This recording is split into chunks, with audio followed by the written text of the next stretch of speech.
Okay. We posted some questions online and said, no, tell us what you want to hear about. And one of the things that came back in various forms, and I want to address now is, okay, so let's say we put in this ERP system. Let's say we putting all these other smart automation systems and other integrations. Will that get me what I want? Will that help my business? And short answer is no, it's not enough. I'm sorry. Why isn't it enough? Well, it's not that it's not enough. I mean, ERP is definitely necessary. You heard Adam speak earlier about, you need that data platform on which everything is based on. Well, ERP is that integrated platform.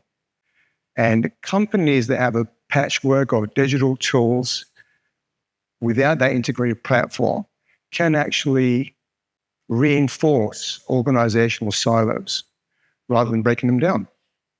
So ERP does form the bedrock on which your digital transformation is built on. So technology alone, though, as important as it is only a necessary condition on which growth and success depend on. But in and of itself, it's not sufficient if the rules that were dominant before the technology came in are still present and they haven't changed. Those rules themselves now begin to pose a limitation. And so your money is not well spent. So installing ERP software and embarking on a digital transformation without changing your business practices is like buying a Ferrari and then using it to go to the corner store. Yeah, you can do it. That's not what it's meant for. You can do so much more with it.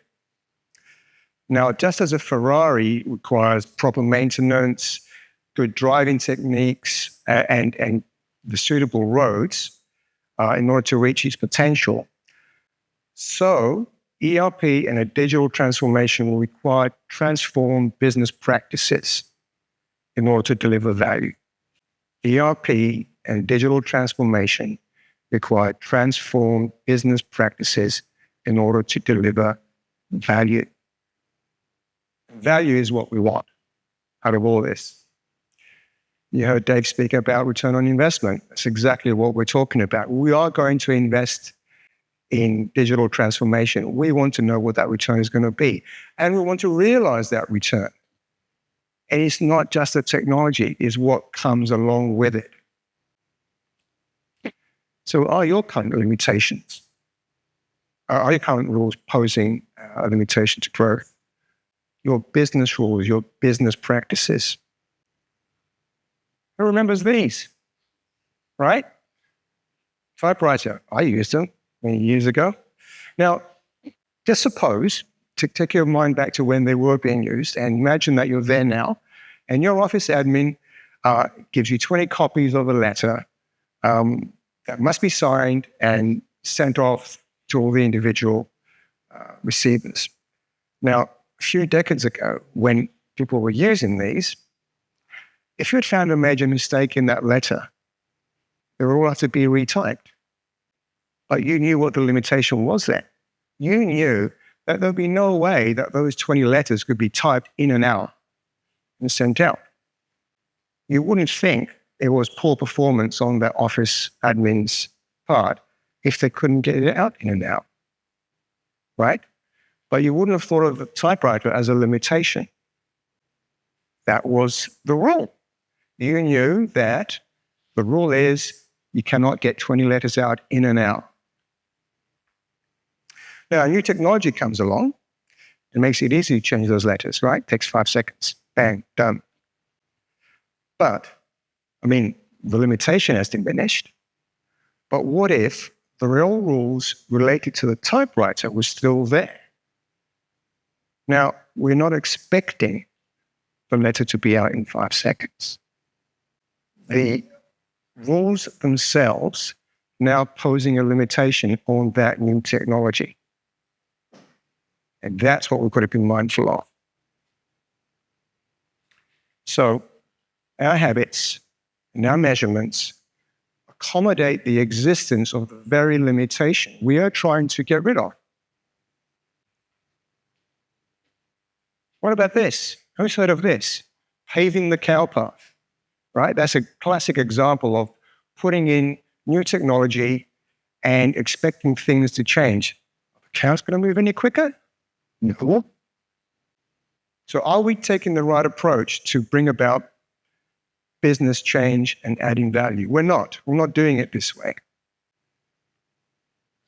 Let me give you some examples of how you pave the cow path, right? You're going to digitize a 5-step approval process instead of analyzing why do you need it in the first place. You are maintaining your department silos. You're just doing it in a digital form. Where's the value in that? So yeah, you've got faster processes. Oh, I can now approve my POs on the phone. Hey, check that out. So just goes on to the next approver and he sits in his pocket until he had his coffee. Doesn't help.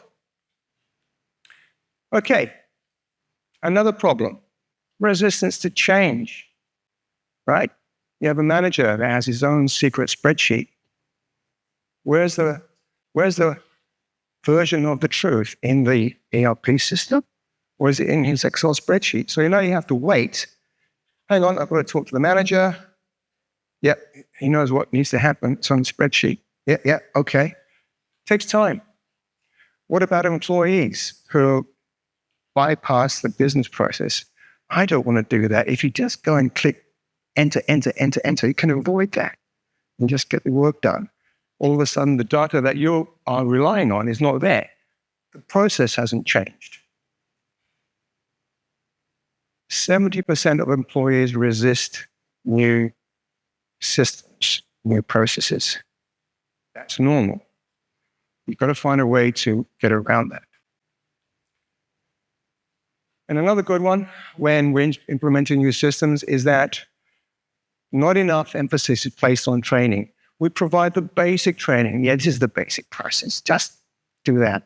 But what about that? Yeah, that's okay. This is the basics. So we lose the full business context. And all of a sudden, employees don't know exactly what they should be doing moving forward. They have to work it out for themselves, leading to more problems, lack of data, and inconsistency in results. Okay, how do you transform your business practice? Re-engineer your business processes. Adam talked about it, David talked about it. Now, let's say our order approval redesign, right? Instead of going to have five approvals that take 3 days, why don't we automate that? Why don't we understand what the approvals are doing, build it into a risk-based automation process, takes care of it in 5 minutes. That's transforming a process. One of my favorites. Change the organizational structure. Change the roles.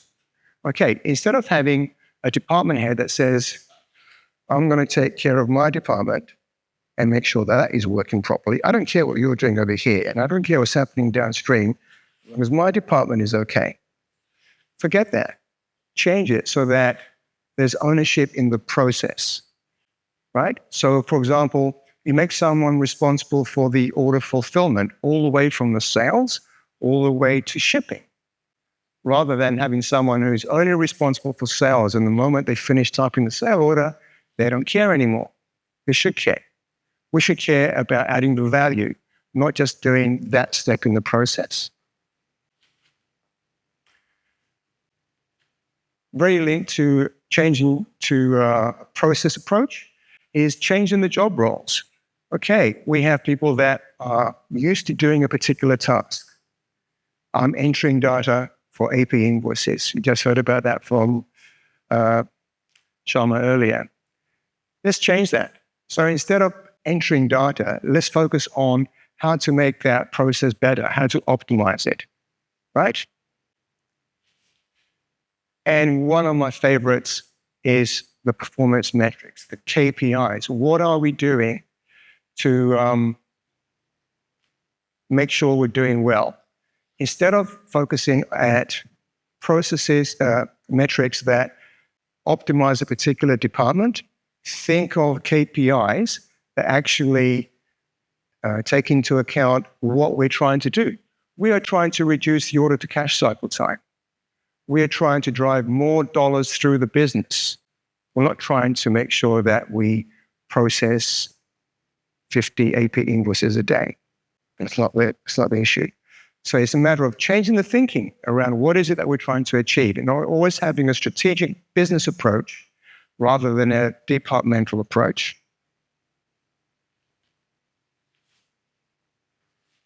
Okay, so fundamentally, ERP and digital transformation are the engine, but the business transformation is the driver, and it's your role to drive.